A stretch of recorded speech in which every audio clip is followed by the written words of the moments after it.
খাদ্য অধিদপ্তরের mechanical forum operator সহকারী ফোরাম মিস্টার এই যে পোস্টগুলো হয়েছে তারপর হচ্ছে বিল অপারেটিভ, এগুলোর সময় ছিল 90 মিনিট এবং 9/8/25 পরীক্ষা অনুষ্ঠিত হয়। পূর্ণমান ছিল 100। বাংলা 25। প্রথমে ছিল কারক এবং বিভক্তি নির্ণয়। রবীন্দ্রনাথ পড়লাম, নজরুল পড়লাম, এর সুরাহা খুঁজে পেলাম না। এখানে দেখা যাচ্ছে রবীন্দ্রনাথের নিচে রবীন্দ্রনাথ এটা হচ্ছে কর্মে শূন্য। জগতে কীর্তিমান হয় সাধনায় একটা উপায়, এটা হচ্ছে করণে সপ্তমী। শিকারি বিড়াল গোফে চেনা যায়, গোফ এটা হচ্ছে করণে সপ্তমী। অন্ধজনে দেহ আলো, কাকে সহতে করে দেওয়া, তাহলে হচ্ছে সম্প্রদানে সপ্তমী। বেলা যে পড়ে এলো জলকে চল, এটা হচ্ছে নিমিত্ত অর্থে চতুর্থার্থী। তারপরে 2 ছিল এক কথায় প্রকাশ।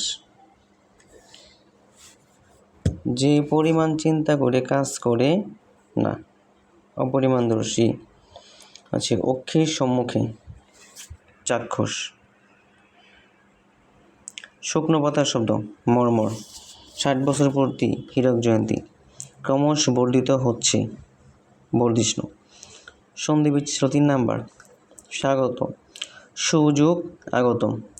পদ্ধতি পদ প্লাস হতি। পরিষ্কার পরিযোগ কার। ইত্যাদি ইতিযোগ আদি ইত্যাদি। তারপর হচ্ছে উদ্বেগ উদ্যোগ যোগ হচ্ছে উদ্বেগ। সংক্ষিপ্ত কিছু উত্তর ছিল। এটা হচ্ছে সমাস শব্দের অর্থ কী? সমাস শব্দের অর্থ হচ্ছে সংক্ষেপ, মিলন বা একাধিক পদের এক পদীকরণ। সমাসবদ্ধ পদকে কী বলা হয়? সমাসবদ্ধ বা সমাস নিষ্পন্ন পদটিকে বলা হয় সমস্ত পদ বা সমাসবদ্ধ পদ। যেমন সিংহাসন, যেমন সিংহ চিহ্নিত আসন সিংহাসন হবে। তারপর হচ্ছে পঙ্কে জন্মে যা, পঙ্কজ ইত্যাদি। সাহেব বিবি গোলাম শব্দটি কোন সমাসের উদাহরণ? এটা হচ্ছে বহুপদী দ্বন্দ্বী। এখানে বহুপদী কারণ হচ্ছে এখানে পদ 3টা, যেমন সাহেব বিবি গোলাম 3টা। বিয়ে পাগল কোন সমাসের উদাহরণ? এটা হচ্ছে বিয়ের জন্য পাগল, এটা হচ্ছে বিয়ে পাগল, বিয়ের জন্য পাগল। বিষাদ সিন্ধু শব্দটি কোন সমাসের? হচ্ছে বিষাদ রূপ সিন্ধু, তাহলে হচ্ছে রূপ থাকলে হচ্ছে রূপক কর্মধারয় সমাস। তারপর নিচে কিছু সংক্ষিপ্ত ছদ্মনাম ছিল যে বনফুল, এটা হচ্ছে বালাইচাঁদ মুখোপাধ্যায়ের ছদ্মনাম। মানিক বন্দ্যোপাধ্যায়ের 2টি বিখ্যাত গ্রন্থের নাম লিখুন। পদ্মা নদীর মাঝি আর পুতুল নাচে। তবে ইতিকথা বঙ্গবাণী কবিতাটি কবি আব্দুল হাকিমের কোন কাব্যগ্রন্থ থেকে সংকলন করা হয়েছে? এটা আব্দুল হাকিমের নূরনামা কাব্যগ্রন্থ থেকে। বাংলা সাহিত্য অমিথ্যাকার ছন্দের প্রবর্তক হচ্ছে মাইকেল মধুসূদন দত্ত।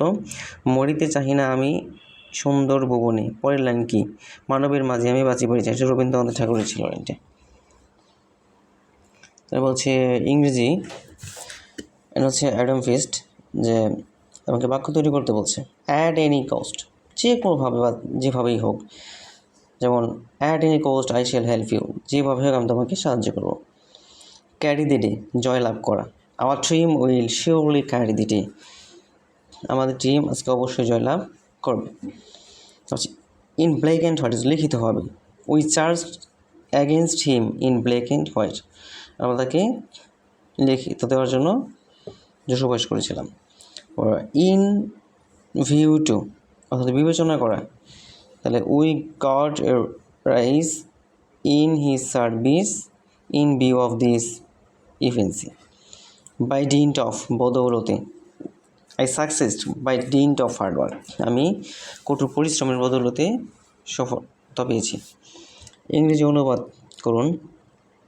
সাথে ছিল যুদ্ধ মানবজাতির জন্য অভিশাপ। War is curse of humankind, সে সাঁতার কাটতে জানে না। She doesn't know how to swim, এই যে সে সাঁতার কাটতে জানে না, এরকম যে সময় সে ঘোড়া দৌড়াতে জানে না। এখানে হাউ টু সুইমটাই হইতেছে বারবার আসে আর কি। তারপরে হচ্ছে শিশুটি নাচতে নাচতে চলে গেল। দি বেবি ওয়েন্ট অ্যাওয়ে ডান্সিং। উপদেশ অপেক্ষা দৃষ্টান্ত ভালো, example is better than present. 10টা বাজতে 6 মিনিট বাকি আছে, এটি 6 মিনিট টু 10। আর ছিল changing the voice following sentence in indirect and bracket. এটা ভয়েস চেঞ্জ ছিল যে I want him to write the letter. তাহলে এখানে সাবজেক্ট এটা প্যাসিভ করা আছে, প্যাসিভ চাইছে যে I want the letter to be written by him.